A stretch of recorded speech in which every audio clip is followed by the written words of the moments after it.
Hello friends, in today's lecture we will discuss about bending stress example. Okay, પણ આ example છે એ જીટીની એક્ઝામમાં most IMP છે, પૂછાય એવો છે, બરાબર છે. તો તમારે આની ઉપર થોડું વધારે ફોકસ કરવાનું છે. આની અંદર શું છે જો, તો રેક્ટેંગલ બીમ આપેલો છે, 4 metre span is simply supported and subjected to UDL of 20 kilonewton per meter on full length if maximum bending stress is produced is not exceeding 7.5 Newton per mm square and if depth of beam is double its width, find out depth and width of the beam.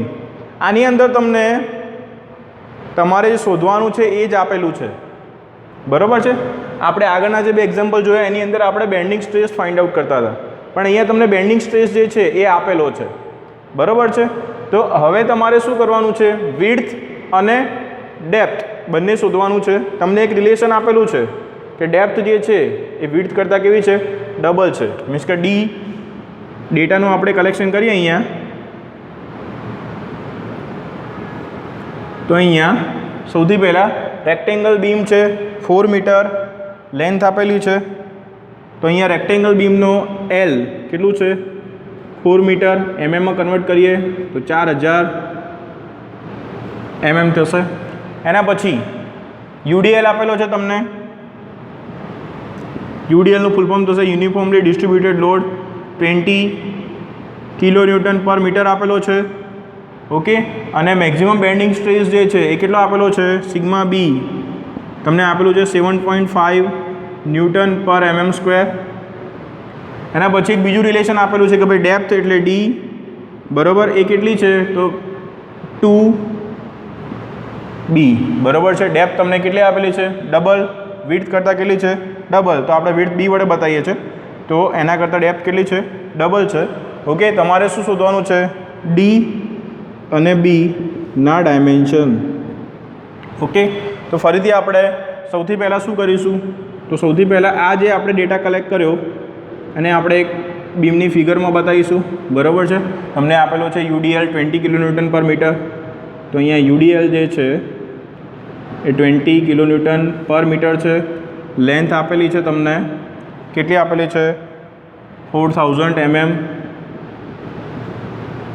બરાબર. તમને એવું થતું સાહેબ અહીંયા metre છે ને અહીંયા mm, તો કોઈ ફરક પડશે નહીં, અહીંયા mm વડે ગુણશો, બરાબર છે. અને 1 મીટર બરાબર 1000 mm, એટલે mm વડે ગુણશો એટલે કેન્સલ આઉટ થઈ જશે, બરાબર છે. એટલે એમાં બહુ જાજો ફરક પડશે નહીં. ઓકે, હવે જો ડેટા જે છે એનું આપણે જ્યારે કલેક્શન કરતા હોઈએ તો તમને અહીંયા 20 kilonewton per મીટર એ લોડ આપેલો છે, ડિસ્ટન્સ તમને આપેલું છે, જે લેન્થ છે આપેલું છે 4000 mm. ઓકે, સિગ્મા બી તમને 7.5 આપેલું છે. અહીંયા જો હવે આપણે ક્રોસ સેક્શન એરિયા કેવો છે, અહીંયા આગળ રેક્ટેંગલ છે, તો ક્રોસ સેક્શન એરિયા રેક્ટેંગલ આપણે બતાવ્યો. એમાં અહીંયા ન્યુટ્રલ એક્સિસ બરાબર છે, આડું છે અને બી, અને આ છે ડેપ્થ, બરાબર છે. ડાયમેન્શન આપણે લઈએ આના, તો તમને ડી કેટલો છે, તો ડીનું માપ કેટલું છે, અહીંયા 2b જેટલું છે. તો અહીંયા જો આ જે વાય છે એ વાયનું મૂલ્ય કેટલું થશે, તો પહેલાં આપણે વાયનું મૂલ્ય શોધવા માટે શું કરતા હતા, તો આપણે કરતા હતા d/2. અહીંયા ડીની વેલ્યુ કેટલી છે, 2b છે, તો 2b/2, તો વાય બરાબર કેટલું થશે, બી થશે, બરાબર છે. તો વાય બરાબર આપણે શું લઈશું, અહીંયા આગળ બી લઈશું. ઓકે, હવે જો મિત્રો તમને અહીંયા વાયનું મૂલ્ય મળી ગયું છે. હવે આપણે મોમેન્ટ જે છે શોધીએ. તો મોમેન્ટનું ઇક્વેશન યુડીએલ માટે શું થાય છે, WL²/8. ડબલ્યુની જે વેલ્યુ છે કેટલી છે, 20 kilonewton છે, બરાબર છે. એના પછી તમને અહીંયા આગળ એલ કેટલો આપેલો છે, 4000 એનો સ્ક્વેર અને ડિવાઇડેડ બાય 8, બરાબર છે. તો તમને અહીંયા મોમેન્ટ મળશે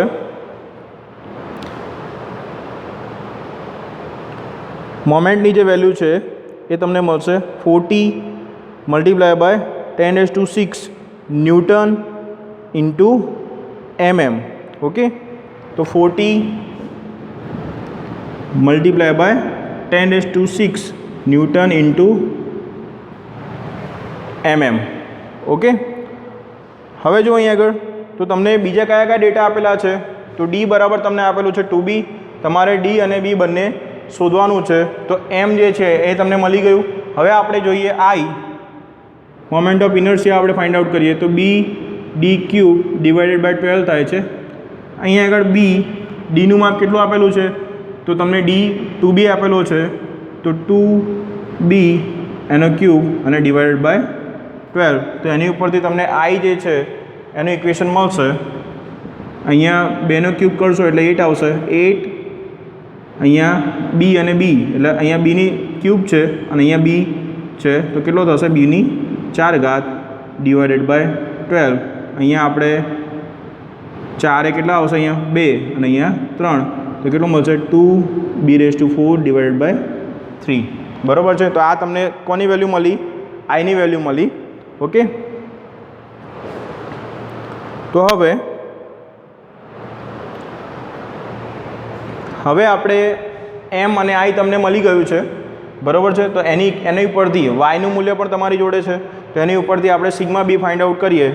તો સિગ્મા બી બરાબર ઇક્વેશન આપણે મૂકીએ as per bending formula sigma B by Y બરાબર M by I. Sigma B જે છે એની વેલ્યુ આપણે ફાઇન્ડ આઉટ કરવાની નથી. આમાં આપણે કોની વેલ્યુ ફાઇન્ડ આઉટ કરવાની છે? આપણે ફાઇન્ડ આઉટ કરવાની છે બી અને ડી. તો સિગ્મા બી કેટલો આપેલો છે 7.5. તો 7.5 ડાયરેક્ટ મૂકી દઈશું. બરાબર છે. વાય કેટલું છે? તો વાયની જે વેલ્યુ છે એ તમને આપેલી છે કેટલું છે બી. એમ કેટલું છે? તો એમ તમને આપેલું છે 40 × 10⁶. અને આઈની વેલ્યુ કેટલી છે? તો 2b⁴ અને આ 3 છે એ છેદનો છેદ છે એટલે ક્યાં જશે? અંશમાં જશે. બરાબર છે.